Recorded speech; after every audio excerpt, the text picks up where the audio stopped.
Welcome back. If it's Thursday right now, that means there is a new episode of our streaming show, Meet the Press Reports, which premieres tonight on NBC News Now. This week, we are taking a deep dive into the human toll of the political fight over immigration. Last night, President Biden urged Congress to pass comprehensive immigration reform, but he also signaled an openness to compromise on the issue, and that prospect of smaller, more targeted legislation is actually one of the concerns for mixed-status families, like the one in Los Angeles that my colleague Jacob Soboroff spoke to for tonight's new episode of Meet the Press Reports. Take a listen. Anna's parents, like most of the 11 million undocumented U.S. residents, entered the country by evading detection. Now most people who arrive at the border attempt to enter differently. They actually want to turn themselves in so they can declare asylum. But often the forces driving them are the same: economic ruin. For years, hunger and poverty caused by climate extremes has been intensifying, driving Central Americans to the U.S. In 2019, the World Food Program took us to a village in remote Guatemala where they were feeding school kids whose parents could no longer grow their cash crops nor buy supplementary nutrition. So every one of these kids that's raising their hand right now knows somebody who's left to go to the United States because they couldn't survive here. Who do you know that went to the United States? Mi papá. Papa. What's he doing there now? En el hospital y los pies. Cleaning. He's cleaning. So her dad's in the U.S. cleaning. Do you want to go there or do you want to stay here? ¿Te quisieras ir con él o mejor aquí, con tu mamá? Aquí. She wants to stay. Now, the World Food Program says conditions are worsening, This was a watermelon. complicating President Biden's immigration agenda. And now you think the current controversy might distract from helping people who have lived here for years, if not decades, just like you. Yeah, it might affect. I think. Yeah. Yeah.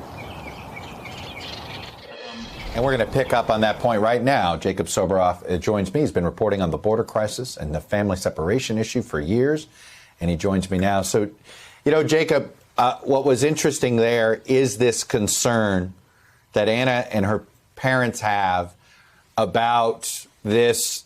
All right, we have this new crisis at the border, but, we've been dealing with the 11 million folks that are here undocumented. We used to say for a decade. I think we're on our second decade.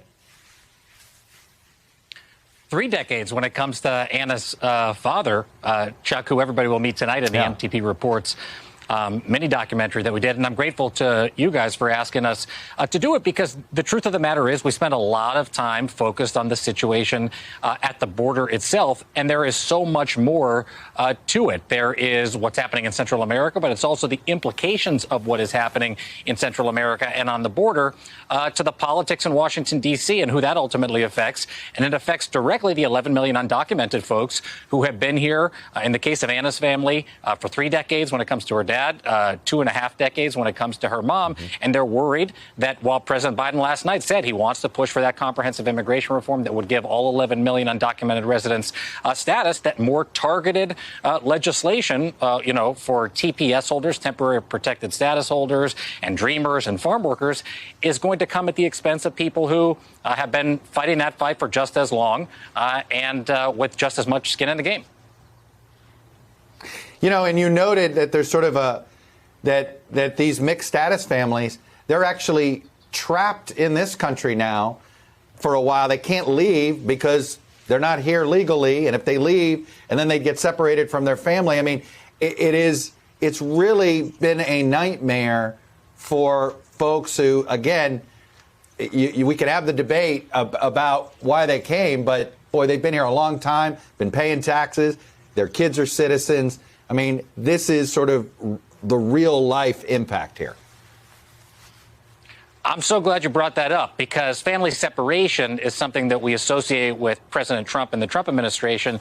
And surely the policy that they carried out, zero tolerance, was cruel. It was deliberate. They meant to separate families at the border. But there's an entirely different type of family separation that plays out every day when it comes to immigration enforcement.